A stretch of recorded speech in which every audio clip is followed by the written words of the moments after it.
O elemento que segue o pensamento é a fé, que nos permite alcançar a espiritualidade da quarta dimensão. Se deixarmos que a palavra de Deus preencha totalmente nosso pensamento, terá chegado o momento de crer. A linguagem da quarta dimensão é como os vestígios deixados pela fé. Em certo sentido, essa linguagem não é outra coisa senão a linguagem da fé. Como podemos definir fé? Meus irmãos, em síntese, a fé é uma questão de decisão. A fé não se origina de fora para dentro. Ela é uma decisão do coração. Crer ou não crer, essa é a questão. Veja essa história que vou lhes contar com bastante atenção. Faz muito tempo, num edifício de 5 andares, o 4º andar era ocupado por uma igreja e o 5º andar por um bar. Aos domingos pela manhã não havia problemas, mas aos domingos e quartas-feiras à noite surgiam as dificuldades. Isso prejudicava a igreja que iniciara havia pouco tempo o seu ministério ali. Enquanto cantavam louvores, ouvia-se um ruído acelerado no andar de cima. Em consequência, os membros da igreja sentiam-se aborrecidos. Na ânsia de resolver o problema, o pastor decidiu orar durante 1 mês para pedir que Deus acabasse com aquele bar. Depois de 25 dias de oração, houve um incêndio no edifício. Somente o bar foi atingido pelo fogo. Na igreja, nada se queimou, nem sequer uma cortina. Ao ouvir que o pastor havia orado para que o bar desaparecesse, o dono denunciou a polícia. O pastor foi chamado para depor. O policial o interrogou.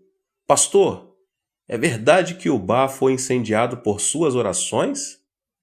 O pastor respondeu: é verdade que estive orando para que o bar desaparecesse.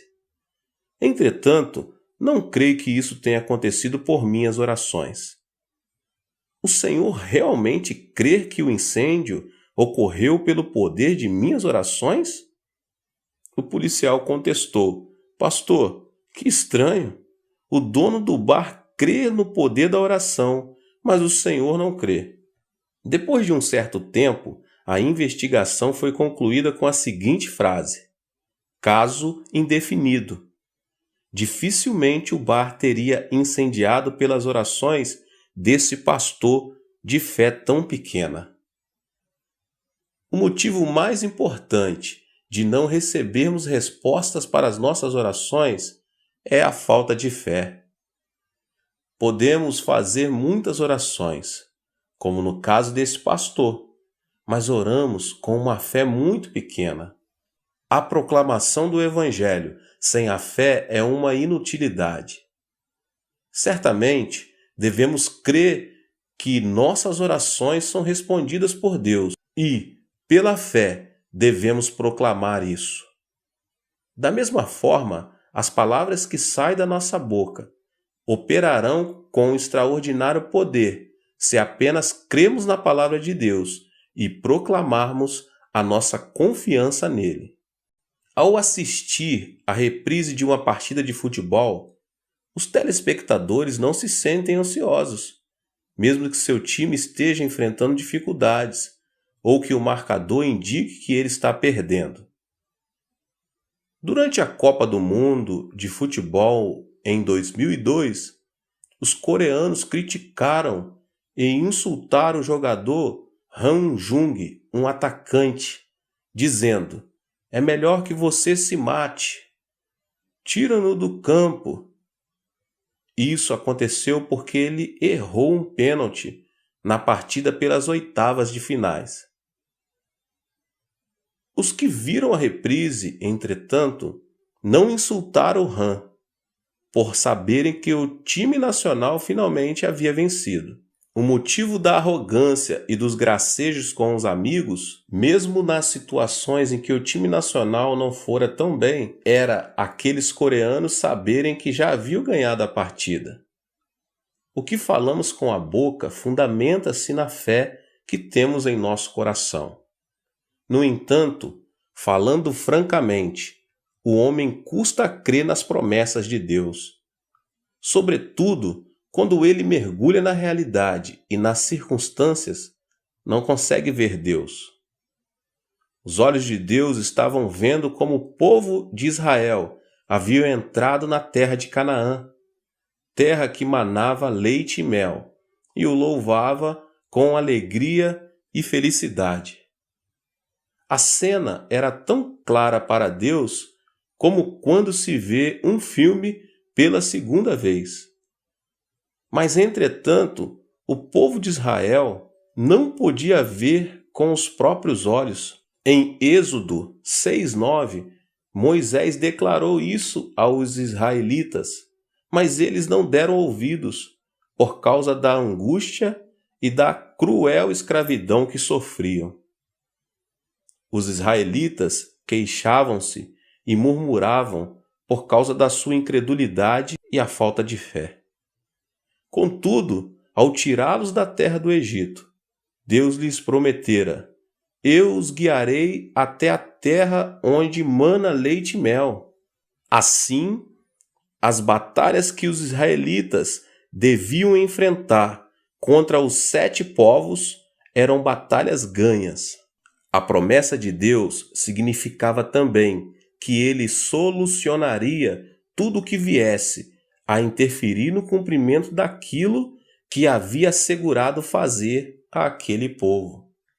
Sair do Egito e entrar na terra onde manava leite e mel era uma questão de experimentar, na própria carne, tudo o que Deus havia pré-estabelecido para o povo de Israel. Certamente, as promessas do Deus Todo-Poderoso se cumprem. Em Isaías 55, nos versos 10 e 11, diz assim a palavra do Senhor: assim como a chuva e a neve descem dos céus, e não voltam para eles sem regarem a terra, e fazerem-na brotar e florescer, para ela produzir semente para o semeador, e pão para o que comem, assim também ocorre com a palavra que sai da minha boca. Ela não voltará para mim vazia, mas fará o que desejo e atingirá o propósito pelo qual a enviei. Isso quer dizer que a palavra e a promessa de Deus se cumprirão, custe o que custar. As adversidades e os obstáculos enfrentados na vida não são mais que um acontecimento que precisamos experimentar novamente, por ser uma batalha já vencida por Deus. Por isso mesmo, não há razão para o temor ou ansiedade. Deus nos diz claramente que o fato diante de nós é uma batalha que já foi vencida. Isso quer dizer que a palavra de Deus e a promessa de Deus se cumprirão, custe o que custar. As adversidades, os obstáculos que enfrentamos na vida não são mais que um acontecimento que precisamos experimentar novamente, por ser uma batalha já vencida por Deus. Por isso mesmo, não há razão para o temor ou ansiedade. Deus nos diz claramente que o fato diante de nós é uma batalha que já foi vencida. Então a pergunta nessa noite é: o que é a fé? É a atitude de se manter firme por saber qual será o resultado final da partida. Apesar das infrações do rival, o homem de fé mantém-se firme, porque sabe que essas faltas não podem provocar uma mudança no marcador de pontos. O homem de fé não se importa se um erro foi cometido ou se foi marcado um gol contra. Não desanima, porque sabe que o marcador se reverterá imediatamente. Assim, as circunstâncias adversas e negativas fazem que o homem de fé sinta correr em seu corpo mais adrenalina, por saber que a situação será revertida. O homem que não tem fé permanece ansioso, mesmo que o marcador de pontos esteja a seu favor. Sua falta de fé impede que a verdade seja ouvida. E ele murmura: estou sempre sozinho em meio às dificuldades. Em meio aos conflitos, não tenho para onde ir. Não há saída para mim. Sinto-me muito mal. Entretanto, Deus, que é obrigado a assistir essa situação, sente-se pior que o próprio homem. Meus irmãos, pensem em um avião. Por mais que o passageiro seja capaz de correr 100 metros em 9 segundos descida, vou correr para o lado oposto à rota deste avião. E faça todo o esforço, correndo dentro do avião, terminará chegando ao mesmo destino da aeronave. Nada pode interferir no plano e no propósito de Deus para seus filhos. Por mais que a vida se torne obscura e não se encontre saída para o futuro, chegando-se a ponto de exclamar: basta, não posso mais. Nada poderá alterar o plano agradável de Deus para os cristãos. Mesmo que os obstáculos pareçam uma muralha indestrutível, não poderão mudar o processo do perfeito plano de Deus para nós. É fundamental que você tenha esse tipo de fé. Ainda que as circunstâncias sejam obscuras, seus olhos não vejam coisa nenhuma e suas mãos não tenham nenhuma evidência à vista. Ao final você poderá ver a luz, se tão somente tiver fé, por meio do qual ganhará a batalha. Isso é possível porque, há 2000 anos atrás, Jesus Cristo tomou sobre si a nossa maldição, o nosso fracasso e frustração, a nossa aflição e o nosso sofrimento na cruz do Calvário, tendo sido ali crucificado. Temos uma vida de vitória, porque há 2000 anos atrás, Jesus Cristo venceu o mundo na cruz do Calvário. Se você viu com seus olhos espirituais que sua vida repousa na promessa da vitória, este é o momento de alcançar essa vitória e receber a bênção de Deus por meio da confissão da linguagem da fé. Essa confissão tem o poder de desfazer o abismo que possa haver entre nossa realidade e a promessa divina. Quem crer na vitória e na promessa de Deus tem de mudar sua maneira de falar. O fato de proclamar a promessa divina atrai a bênção de Deus. Esse é o segredo da prosperidade. Deus é um Deus que ressuscita os mortos e chama as coisas que não são como se já fossem. Os olhos não veem e as mãos não apalpam coisa nenhuma. Tudo está acima do que podemos experimentar. Mesmo assim, se você realmente quer ser aprovado como um homem que tem fé diante de Deus, deve chamar as coisas que não são como se já fossem. Mesmo que ainda não tenha sido alcançado, você deve confessar pela fé: sou um homem salvo. Meu lugar é o reino dos céus. Sou um dentre o povo eleito por Deus que tem a cidadania do reino dos céus. Mesmo tendo sido atingido por uma enfermidade, você deve confessar a palavra. A palavra diz que por suas pisaduras eu fui curado. Portanto, estou curado. Mesmo que não tendo alcançado êxito, e ainda que a prova, a aflição e o sofrimento façam parte das circunstâncias que está vivendo, você deve confessar ativamente: Cristo nos resgatou da maldição da lei ao fazer-se maldição por nós. Isso aconteceu para que, por meio de Jesus Cristo, a bênção prometida a Abraão me atingisse. Portanto, sou uma pessoa abençoada e, porque sou abençoado, a bênção continuará sobre mim. Não podemos dizer essas coisas pelas próprias forças. Entretanto, podemos mudar nossa linguagem por meio da fé na palavra e em Deus. Você jamais poderá ter a experiência do mundo da quarta dimensão se continuar utilizando a linguagem dos sentidos, do intelecto, da razão e da experiência. Se você quiser viver pelo poder de Deus, deve mudar sua maneira de falar. Creia na palavra e confesse a palavra pela fé. A confissão de fé produz milagre. Quando eu era jovem, não conseguia deixar de pensar: por que meu país tem de mendigar sempre? Temos recebido ajuda econômica, mas por que temos de recebê-la também no espiritual? Tomei uma decisão. Tenho de pregar o Evangelho até os confins da terra. A realidade, porém, era desalentadora.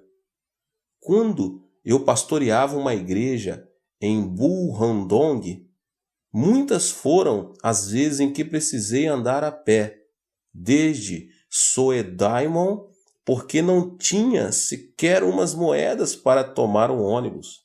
Creio que pedir aos jovens de hoje para fazer isso seria desastroso, mas para mim não havia outra saída. Mesmo assim, minha determinação de ir ao mundo todo e pregar o Evangelho não arrefeceu. Eu tinha certeza de que Deus me havia chamado para atingir o mundo com a pregação do Evangelho. No entanto, não cruzei os braços. Paguei o preço pela realização de meus sonhos. Quem realmente crê na promessa divina, esforça-se ao máximo para alcançar essa promessa. Se você quer saber se alguém tem fé, deve observar o que essa pessoa está fazendo por aquilo que crê. Por esse motivo, achei necessário aprender o inglês e depois o japonês. O alemão era também necessário para pregar a palavra na Europa. Assim minha vida foi se moldando ao sonho que eu recebera em meu coração. Dei o melhor de mim para aprender esses idiomas e a ponto de certo dia pensar: será que não estou enlouquecendo pelo estudo? Eu pensava em inglês, falava em inglês, ao ponto de deixar temerosas as pessoas ao meu redor. As circunstâncias não me permitiam comprar um livro, nem frequentar uma escola de idiomas. Com toda a geração da Guerra da Coreia, eu não pude receber educação formal, e a única maneira de estudar era por conta própria. Assim, estudar não era nada fácil. Entretanto, eu tinha esperança e fé de que viajaria pelo mundo todo para pregar a palavra de Deus. O esforço constante e descomunal possibilitou-me visitar cada canto do planeta. Olha, meus irmãos, eu visitei 59 países, dirigi 290 cruzadas e, para isso, tive de dar 114 voltas pelo globo terrestre. Visitei praticamente todos os países do mundo e enviei também 630 missionários ao redor do mundo. Isso tudo, no entanto, começou com uma confissão de fé. Por mais que a realidade fosse adversa e obscura, eu partia do fundamento de crer e confessar na quarta dimensão que Deus me havia chamado como mensageiro de sua palavra para ir e pregar pelo mundo todo. Não se esqueça de que isso foi possível porque eu me dispus a pagar o preço da fé. Uma fé genuína é seguida da confissão de fé. A verdadeira fé move a pessoa e transforma as circunstâncias. A fé permite-nos atrair o mundo da quarta dimensão e visualizar a promessa de Deus. Fé é tomar a decisão de crer, confessar com a boca e agir até a plena realização. Devemos confessar com intrepidez e seguir avançando, crendo que o bom combate redundará em nossa vitória, já que Cristo venceu a batalha. Depois da transfiguração, Jesus desceu do monte, para junto de 9 de seus discípulos. Ao descer, porém, observou que os discípulos que não o haviam acompanhado estavam junto a uma multidão. De repente, um pai que trouxera o filho endemoniado correu para Jesus e disse: Senhor, meu filho está possuído por um espírito, e cada vez que este o domina, o lança na água e no fogo para matá-lo. Pedi aos teus discípulos que expulsassem o espírito, mas eles não conseguiram. Se tu podes fazer alguma coisa, tem compaixão de nós e ajuda-nos. Imediatamente, o Senhor repreendeu sua confissão. Como se podes? A confissão da boca vem a ser o parâmetro pelo qual podemos medir se a nossa fé é genuína ou falsa. O pai do menino sabia que Jesus podia solucionar o problema de seu filho.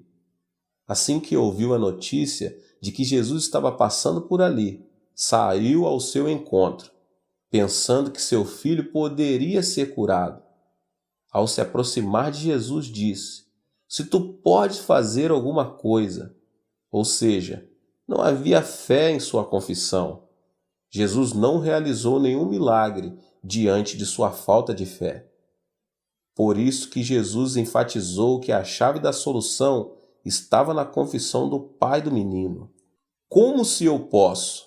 Tudo é possível àquele que crê, e o repreendeu por sua confissão. Felizmente, depois de ouvir a palavra de Jesus, o pai do menino mudou sua linguagem. Creio, ajuda-me a vencer a minha incredulidade. Assim, o Senhor expulsou o demônio e curou o menino.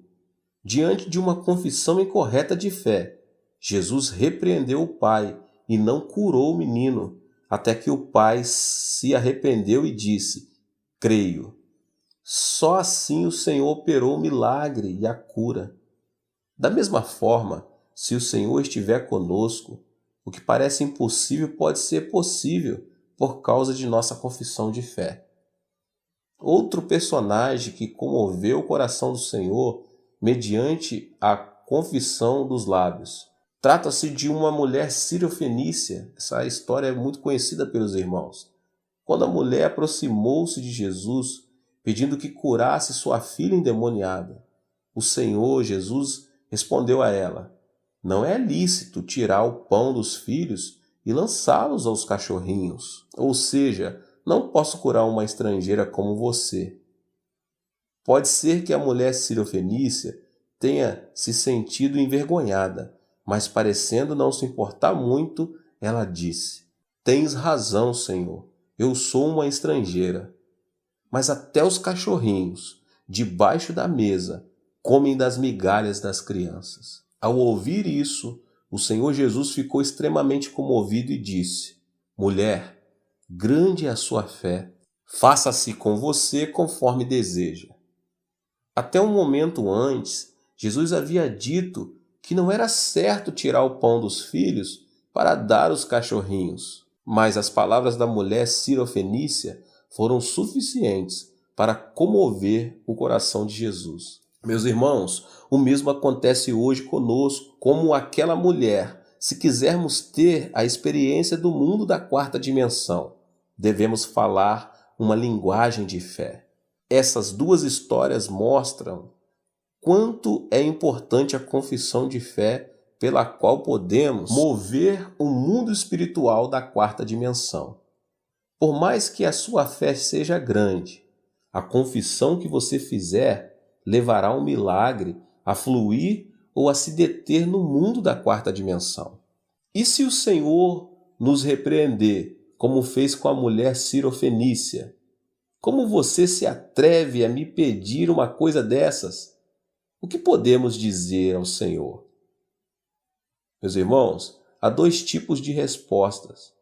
Em primeiro lugar, se não somos disciplinados para falar na quarta dimensão, certamente responderemos como o pai que trouxe o filho endemoniado: Senhor, se podes, ajuda-nos. Se podes, concede-me o êxito. Se, no entanto, tivermos sido disciplinados para falar na quarta dimensão, certamente responderemos como a mulher sirofenícia, crendo inteiramente no Senhor, e ele nos responderá: muito bem, seja feito segundo a sua fé, e moverá o mundo da quarta dimensão com o objetivo de solucionar o nosso problema. O autor da carta aos Hebreus diz que a confissão produz o milagre. Por isso, não abram mão da confissão que vocês têm. Ela será ricamente recompensada. Portanto, confie com intrepidez, com autoridade. Se você conhece a autoridade e o poder da palavra, esforce-se ainda mais. O pastor John Newton, um compositor de vários hinos, afirmou: existem no mundo muitos elementos que nos deprimem. Entretanto, o dicionário da fé não reconhece a palavra depressão. O que para o mundo é frustrante, para o cristão é um sinal de que ele está entrando na trilha de Deus. A fé não consiste em crer nas circunstâncias nem nos sentidos. Consiste em crer em Deus. Assim, sua forma de falar deve mudar. Deus se compraz e opera ao ver que nós chamamos as coisas que não são como se já fossem. Aleluia! Deus é um Deus que ressuscita os mortos e chama as coisas que não são como se já fossem. É lógico que, se quisermos caminhar com esse Deus, temos também de crer e falar como Ele. A linguagem da fé tem o poder de atrair a quarta dimensão. É importante desenvolver a linguagem da quarta dimensão, com o objetivo de fazer que sejam nossas a bênção e a promessa divina desse plano espiritual. A oração é a maneira mais eficaz para desenvolver a linguagem da fé. É o fundamento da espiritualidade da quarta dimensão. Deus deseja que a nossa linguagem mude por meio da oração, porque é assim que o mundo espiritual abre-se diante de nós. É importante o tempo em que você emprega para confessar a linguagem da quarta dimensão. Nós vamos ver como podemos desenvolver essa linguagem com base no tempo verbal. É preciso desenvolver a fé da quarta dimensão por meio da oração no tempo passado. Na maioria das vezes, nossas orações estão no tempo futuro. Creio que me salvarás, creio que me trarás a cura, creio que me abençoarás, e assim enfatizamos o futuro.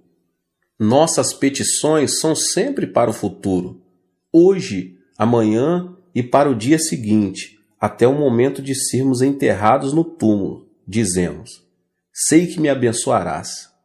Entretanto, a oração no tempo futuro é acompanhada pela incerteza, porque o futuro em si mesmo é incerto. Se você que está ouvindo esta palavra quer desenvolver a linguagem da quarta dimensão, não deve usar o tempo futuro. A maior parte das dádivas divinas, as bênçãos de Deus, nos foram dadas em Cristo Jesus, de maneira que temos de orar no tempo passado. Estamos em uma batalha na qual já somos mais que vencedores. Proclame o que ocorreu há 2000 anos atrás. A sua oração deve ser assim: Deus já perdoou meus pecados há 2000 anos. Portanto, creio que fui perdoado. Pelas chagas de Jesus, de 2000 anos atrás, eu fui curado. Deus me abençoou faz 2000 anos. Portanto, sou um homem abençoado. O Senhor morreu e ressuscitou há 2000 anos. Portanto, por intermédio dele, creio que morri e ressuscitei. O diabo não pode debater algo que já aconteceu. Todavia, no que se refere ao futuro, ele nos torna inquietos, dizendo que não devemos sonhar. Ao pedirmos algo em oração, o diabo sussurra ao nosso ouvido, afirmando que não alcançaremos o que estamos pedindo. No entanto, por algo que já aconteceu, ele se mantém calado. Não pode introduzir um pensamento de dúvida em nosso coração. Assim, a nossa oração deve ser: mostra-me aquilo que conseguiste na cruz. A Bíblia narra um fato que evidencia a oração no tempo passado. Nós vamos ver a passagem de Jonas, capítulo 2, nos versos 6 e 7, que diz assim a palavra do Senhor: Mas tu trouxeste a minha vida de volta da sepultura, ó Senhor meu Deus. Quando a minha vida já se apagava, eu me lembrei de ti, Senhor, e a minha oração subiu a ti, ao teu santo templo. Jonas ainda estava dentro do peixe gigante, ainda não tinha sido lançado em terra firme. Observe, porém, que sua oração não estava no tempo futuro, nem no presente, mas no tempo passado. O fato de dizer, trouxeste a minha vida de volta da sepultura, sugere que ele empregou a linguagem da fé da quarta dimensão. A confissão de Jonas fez que ele confessasse, trouxeste, e não me trarás ou me trazes. Ore no tempo passado, meus irmãos. Libere o mundo da quarta dimensão mediante a confissão da fé e diga: estou como Jonas, dentro de um peixe grande, mas Deus já me resgatou. Deus ouviu minhas petições. O diabo não pode me trazer dúvida. Jonas recebeu a resposta da parte de Deus por meio da oração no tempo passado. Aceite pela fé o que Deus fez em Cristo Jesus. Creia que já aconteceu e confesse para que isso mesmo se manifeste em sua vida agora mesmo. Isso é liberar um milagre por meio da autoridade da linguagem da fé da quarta dimensão. Não devemos olhar o futuro ou o presente, e sim orar dizendo: concede-me o que já alcançaste. 90% das promessas de Deus já foram realizadas. Somente 10% dessas promessas têm relação com o futuro. Assim, as promessas divinas que já foram realizadas nos pertencem. A oração no tempo passado é uma confissão que equivale a rebater nossas dúvidas. Meus irmãos, se vocês quiserem desenvolver a linguagem da oração, devem aceitar o fato de aquilo que está pedindo já ter sido concedido. O passo seguinte é confessar pela fé o que ainda não é, como se já fosse, e crer no Deus que chama as coisas que não são como se já fossem. Como esclarece o capítulo 11 de Hebreus, a fé é conseguir ver a promessa divina que ainda não foi manifestada. Quanto à promessa divina, sabemos que tudo opera para o bem. É certo, porém, que existe um abismo entre a promessa divina e a realidade. E é por isso que precisamos confessar pela fé. A confissão de fé une a promessa divina e a realidade, e tem poder para atrair a bênção e a promessa de Deus. Esse é o segredo da força que tem a fé e a confissão das palavras da quarta dimensão. Meus irmãos, é preciso alcançar uma vitória nessa batalha que já foi ganha. Deus perdoou os nossos pecados em Cristo Jesus e preparou para nós o melhor. Jesus Cristo levou na cruz nossas maldições, enfermidades, pecado, pobreza, debilidade, alcançando a vitória sobre todas essas coisas. Na vida, enfrentamos aflições e turbulências, mas Jesus já venceu todas elas. Todos nós que cremos nisso, não precisamos temer ou estar ansiosos na luta contra o diabo. Ao contrário, devemos agir e falar como pessoas vitoriosas, mesmo em meio aos problemas e às aflições.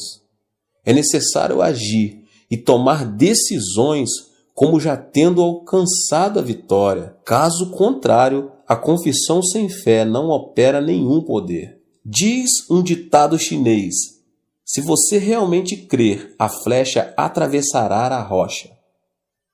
A fé verdadeira tem poder contra todo tipo de dificuldade e adversidade. Que Deus abençoe a vida de todos vocês, em nome de Jesus.